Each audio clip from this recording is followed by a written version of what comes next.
normally I talk from the hip, but I had to put some points together so I don't kind of detract when I want to get out there.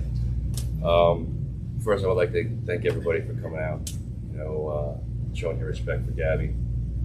But I don't want you guys to be sad, to be honest with you. Gabby didn't live that way. That wasn't her way. Matter of fact, if you knew Gabby, she was always pretty happy girl. People would gravitate towards her. Her nature was always to smile and treat everybody kind. So she always made people feel welcome. She always made sure that she made time for people. It didn't matter who you were. She always treated people with respect. It really didn't matter. She cared. She genuinely cared, and that's how people would always, would always come up to her and just sit and talk, and it would take forever to get her out of places. So it really is wild to see, what has happened here. Gabby, growing up, she always had those blue eyes, right? Those ridiculous blue eyes, and you couldn't keep her in trouble. Like, you would ground her, and she'd start crying, and I fold. When I see a lady cry, I fold. If a guy cries, I don't care. But if I see a female cry, especially my daughter, I fold like a deck of cards. It's bad. So she'd be crying. She actually would just do that on purpose, just so I would take her off ground. It's like, yeah. So, and it worked. But she was great. It didn't matter. She always wanted to go out and do stuff, whether it was scuba diving with her, with her uncle, myself, or hiking the Appalachian Trail, if surfing sand dunes in Colorado, which, by the way, I'm letting you all know I'm jealous of. You will see me do that. I'm going to fall a lot, but I'm going to try, because she had some wild experiences that that I could only wish that I could experience. It's just wild, the stuff that she was doing. And to see that type of joy that brought her, and the stones it took to do that at such a young age. Now, that's something I want you to take a look at these pictures here. And I want you to be inspired by Gabby. That's what we're looking for. That's something that I want to see. If there's a trip that you guys want to take it now. Do it now while you got the time.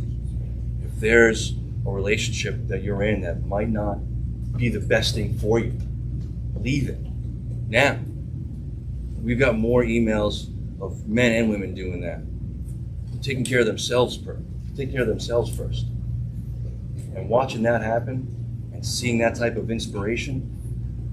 An email we got from a young lady that her child, who was 11 years old, wants to travel the country like Gabby did in a van. And she's making her parents take her to the I forgot the Golden Arches. Arches National. Arches, there it is. And so it's just wild stuff that she's inspired people to do.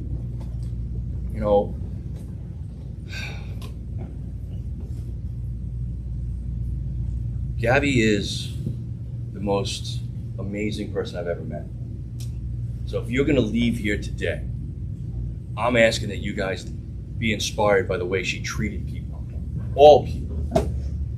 Love knows no gender. Love knows no bounds. She didn't care. She genuinely loved people. It didn't matter. So when you leave here today, be inspired by what she brought to the table. Because the entire planet knows this woman's name now. And she's inspired a lot of women and a lot of men to do what's best for them first. Put yourself first. And do it now while you have the time. I couldn't be more proud as a father. So, Jim. Best, just to be clear, Gabby had 4 parents. They weren't step parents.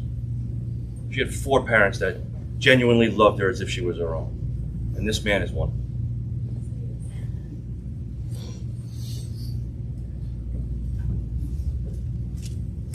It's hard to see behind us, but I still see Gabby as this. And the world sees this. But like Joe said, this is what I see. This is when I got to be blessed to know Gabby. You all got to see our extended family, the Firehouse family, come through here, and that's what we do. We do funerals, unfortunately, and we're good at it. I've done it throughout my career. I've written eulogies. I planned these funerals, and not one of them could ever have planned or prepared me for this moment. My grandmother told me this. She's going to be 100 next month when we buried my mom earlier this year. Parents aren't supposed to bury their children. This is not how life is supposed to work. But it is an unfortunate reality. I spent a good portion of my life working and trying to earn money to provide for our family and our kids to give them the best life. And Gabby, at 22 years old, helped teach me that you can always make money, but you can't make up for lost time. Gabby loved life and lived her life every single day. Every day that I still see her as this child, lived her life. She is an example for all of us to live by, to enjoy every moment in this beautiful world as she did. Love and give love to all like she did. Gabby had a tattoo on her arm that read, "Let It Be," the title of a song from a band she loved. The beautiful thing about music is it can mean so many different things to so many different people. There's a verse from that song that speaks to me. When the broken-hearted people living in the world agree, there will be an answer. Let it be. It's okay to mourn for Gabby. It's okay to feel sorrow and pain. But we want to celebrate her and how she lived her life. We need to hold on to all those wonderful memories we shared with her, because that will be the answer. Let it be. Right. Let it be.